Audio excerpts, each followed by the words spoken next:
Terima kasih Anda masih menyaksikan Gelar Perkara, Saudara. Ada rumah seorang selebgram di Depok, Jawa Barat ini menjadi sasaran pencuri. Sejumlah barang berharga milik korban raib digondol para pelaku.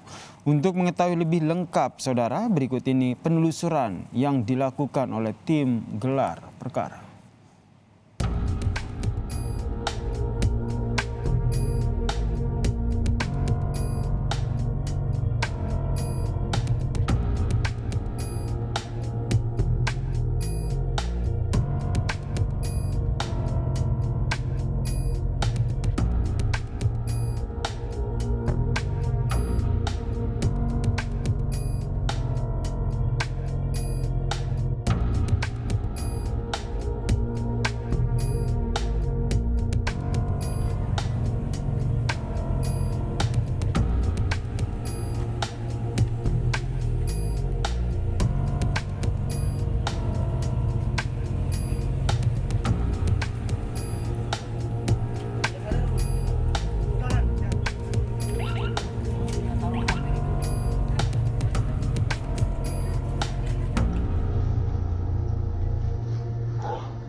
Pencuri masuk ke dalam rumah di kawasan Depok, Jawa Barat.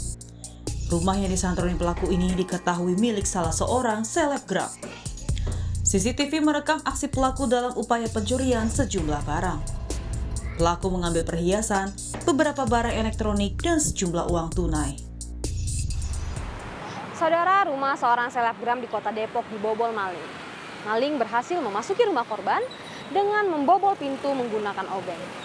Saat kejadian, korban tidak sedang berada di rumah sehingga pelaku berhasil membobol barang berharga milik korban senilai 56 juta rupiah. Saat menjalankan aksinya, wajah pelaku berhasil terekam CCTV sehingga memudahkan pihak kepolisian untuk mengidentifikasi identitas pelaku. Rupanya, pelaku merupakan seorang residivis yang sudah keluar masuk penjara dengan modus kejahatan yang sama. Lalu bagaimana peristiwa dapat terjadi, Saudara? Mari ikuti penelusuran kami. Saat pulang beraktivitas, korban terkejut melihat kondisi rumah berantakan. Korban mencari tahu berbagai informasi hingga membuka CCTV. Sontak, korban kaget melihat seorang pria bersenjata tajam memasuki rumah. Nah Kak, mungkin bisa dijelasin kronologis awal mula Kak Ainin dan keluarga tahu nih kalau misalkan ternyata kita kemalingan nih begitu. Oke, jadi waktu awal maling itu datang ke rumah, itu ketika saya mau berangkat kerja jam 9.13. Nah, waktu itu siang hari ya? Siang hari gitu. Nah, waktu itu 9.18 itu pelaku masuk ke dalam klaster. Berapa menit ya Kak ya? Cuma 5 menit aja, sekitar 5 menit. Kan kita ada CCTV di luar sama di dalam kan. Jadi kita pantau terus pergerakan dia seperti apa. Dan udah langsung waktu sorenya, karena suami juga kerja, suami duluan yang pulang ke rumah, dipikir itu memang saya lagi belum selesai beres-beres gitu. Dan ternyata langsung dalam keadaan berantakan begitu. Terus langsung naik ke atas makin berantakan lagi. Nah, disitulah langsung baru ngeh ternyata lemari semuanya dijebol, semuanya udah nggak karuan. Jadinya langsung suami telepon saya waktu perjalanan saya juga mau pulang ke rumah gitu. Tadi kan Kak Anin sempat bilang nih bahwa jeda beberapa menit aja gitu saat Kak Anin pergi dan kemudian maling ini datang. Nah Kak, mungkin bisa jelasin nggak Kak, mungkin apakah Kak Anin ada kecurigaan nggak sih, maksudnya kayak apakah mungkin pelaku ini juga sudah mengintai rumah Kak Anin begitu, apakah dia memang sudah tahu bahwa memang klaster ini mungkin sepi pada pukul segini sampai jam segini begitu, gimana Kak? Kalau menurut Anin sendiri ya, untuk pelaku mengintai atau enggak sepertinya sudah mengintai karena dalam CCTV tersebut saya juga tidak mengenal pelaku gitu. Sepertinya sudah diintai dengan beberapa hari yang lalu, jadinya mereka hafal dengan keadaan klaster sekarang tuh seperti apa sih gitu. Jadi mungkin sudah menjadi sebuah target ya, kayak gitu dari si pelaku. Dari tetangga sendiri gimana Kak? Ada saksi mata nggak yang melihat pelaku mungkin lagi mondar-mandir di depan rumah Kak Anin begitu? Selama ini sih nggak ada cerita itu sih Kak. Jadi emang kebetulan lagi sepi aja, dan biasanya sih kadang rame ada anak-anak main gitu ya, anak-anak untuk penduduk di situ. Tapi kebetulan emang itu lagi sepi dan sepertinya emang ya kebetulan aja gitu. Jadi nggak ada orang yang untuk kayak curiga ini siapa ya gitu, nggak ada. Kak Anin ini pertanyaan terakhir, Kak Anin kan seorang influencer gitu ya, dan mungkin seringkali membuat konten-konten untuk endorse atau konten-konten lainnya gitu. Pernah nggak Kak Anin tuh bikin konten room tour begitu atau memperlihatkan layout rumah secara jelas begitu? Oke, kalau untuk room tour sendiri memang banyak yang minta untuk request untuk room tour gitu, mungkin jadi inspirasi banyak orang gitu ya. Tapi kalau untuk room tour sendiri saya tidak menyarankan dan saya tidak melakukan hal itu gitu, karena menurut saya banyak juga masukan dari teman-teman followers juga, Kak jangan room tour untuk lebih amannya, karena banyak beberapa kasus yang lalu juga banyak pencurian yang memetakan semuanya itu gitu. Jadinya waktu nggak di room tour tuh diganti, jadi diganti kayak semisal, guys, aku lagi di kitchen nih gitu, aku habis beli ini loh, ini bagus loh kalau misalnya kita taruh laci kayak gitu. Jadi nggak yang spesifik kita room tour mulai dari bawah sampai semuanya gitu. Jadi memang beberapa kali membuat konten home living gitu, tapi hanya saja kameranya tidak bergerak gitu ya. Betul. Hanya memperlihatkan ruangan secara Kayak sudut-sudut aja, maksudnya nggak yang full detail gitu. Kepada polisi, pelaku mengaku kerap mendatangi perumahan tempat korban tinggal. Pelaku sengaja memantau aktivitas korban dan merencanakan pencurian. Pertama Pak, saya datang ke tempat korban, saya lihat rumahnya kosong, saya langsung jebol rumahnya. Saya masuk sendiri, yang satu di luar. Saya ambil elektronik sama perhiasan. Oke, apakah saudara memang spesialis roomsong? Iya Pak. Oke, saudara jelaskan peran saudara dan saudara Gunawan, teman saudara. Saya dibuat masuk, dia di luar Pak, buat mengawasi. Oke, coba saudara jelaskan pembagian hasil curian itu seperti apa? Kita bagi dua Pak. Oh, dibagi dua ya? Iya. Apakah ada penandanya yang nampung barang-barang saudara? Iya Pak. Ada ya? Iya. Tidak seorang diri, pelaku menjalankan aksinya bersama seorang rekan yang saat ini masih buron. Polisi mengungkapkan kedua pelaku sebelumnya pernah diringkus dalam kasus yang sama. Ya, jadi diawali dengan adanya laporan polisi di mana terjadi pencurian di rumah yang ditinggalkan pemiliknya pada tanggal 9 Desember dengan kerugian barang-barang seperti ada laptop, MacBook, HP, kemudian beberapa perhiasan emas ya.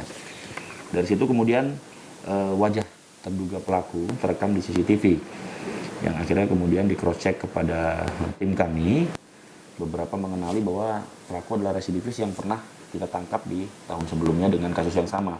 Dan kasus yang sama ya Pak ya? Iya, dengan kasus yang sama, itu pencurian rumah kosong. Akhirnya kita kembangkan dan didapati bahwa pelaku terdeteksi di daerah Musirawas Utara, Sumatera Selatan. Akhirnya tim Jatan Ras Polres Metro Depok berangkat ke sana, berkoordinasi dengan Polres Musirawas Utara, dan kita berhasil menangkap pelaku pada tanggal 17 Desember di sana. Pak, tadi kan Bapak bilang dia merupakan residivis yang sebelumnya pernah ditangkap juga ya Pak? Iya. Dengan kasus yang sama begitu. Ya. Artinya memang pelaku ini memang spesialis melakukan pencurian di rumah kosong Pak? Iya, jadi memang pelaku ini bersama temannya satu orang. Jadi bertugas temannya dalam mengawasi, membawa motor, mengawasi di luar, sedangkan pelaku ini spesialis untuk mendongkel rumah-rumah kosong ya. Di terutama rumah-rumah baru yang mungkin keamanannya belum lengkap seperti teralis segala macam, sehingga pelaku bisa dengan mudah masuk. Biasa sih barang-barang diambil yang ditinggalkan, barang-barang yang mudah dibawa seperti laptop, HP, perhiasan yang mudah dibawa dalam satu tas. Kemudian pelaku ini menjelaskan nggak sih Pak, ya, gimana sistem pembagian hasil dari hasil curian mereka ini? Tidak, jadi memang biasanya mereka melakukan itu kemudian dijual barang-barang curiannya. Setelah dijual, masukkan ke ATM. Masalah pembagian hasil tidak dijelaskan berapa persen. Kemudian pelaku melarikan diri ke daerah asalnya di Sumatera Selatan. Biasanya setelah habis, dia akan kembali lagi ke Depok untuk melakukan hal yang sama. Kemudian Pak, tadi kan dikatakan bahwa barang ini dijual gitu. Berarti ada penadah juga nih Pak yang tempat mereka menjual barang-barang ini? Iya, ada. Sementara sudah kita dapatkan, namun masih kita ini kan ya, kita kembangkan lagi. Sudah kita dapatkan beberapa tempat yang membeli barang hasil pencuriannya. Nanti kan kita kembangkan lagi. Dari sisi kriminologi, maraknya konten jelajah properti menjadi peluang baru berkembangnya modus kejahatan. Terlebih, Keamanan yang minim di lingkungan perumahan menambah faktor kerentanan. Ya, saudara, banyaknya terjadi kejahatan di tempat yang bahkan kita rasa aman, di tempat kita dan di rumah kita sendiri. Dan saat ini saya bersama dengan seorang kriminolog dari Universitas Indonesia, Bapak Dadang, yang akan menjelaskan bagaimana sebenarnya fenomena kejahatan di lingkungan perumahan. Pak Dadang, selamat pagi. Pak, ini kan kemarin sempat terjadi pencurian begitu di rumah seorang selebgram di Depok gitu, Pak. Memang selebgram ini memang sering membuat konten-konten di rumahnya begitu, Pak. Sebenarnya bisa nggak sih, Pak, konten-konten seperti home tour begitu atau mereview-review barang di rumah ini bisa menjadi celah kejahatan nggak sih, Pak, sebenarnya? Itu situasi kondisi yang menurut saya dalam konteks terjadinya kejahatan itu adalah bagian dari peluang untuk terjadinya kejahatan. Karena para pelaku kejahatan kan biasanya melakukan kejahatan berdasarkan berbagai macam perhitungan yang rasional bagi mereka, gitu. Sehingga ketika ada situasi kondisi di mana dia bisa mengetahui situasi kondisi sebuah lokasi kejahatan itu termasuk perumahan di dalamnya, maka para pelaku kejahatan kan tinggal memutuskan apakah secara resiko melakukan kejahatan di tempat itu adalah sesuatu yang bisa menguntungkan bagi mereka. Menguntungkan dalam arti memperoleh sekian banyak materi yang mereka harapkan, kemudian resiko yang mereka dapatkan minimal.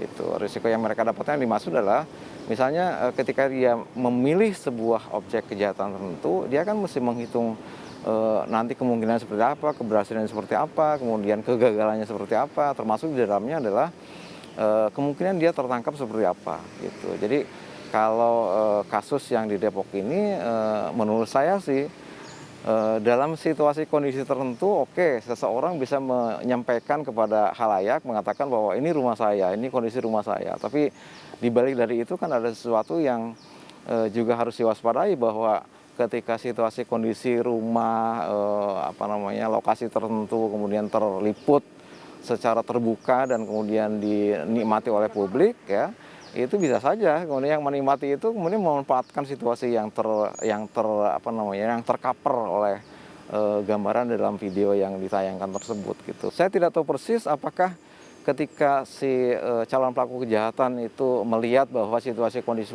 rumahnya seperti itu, kemudian dia bisa melihat apa yang ada di dalam rumahnya, ya.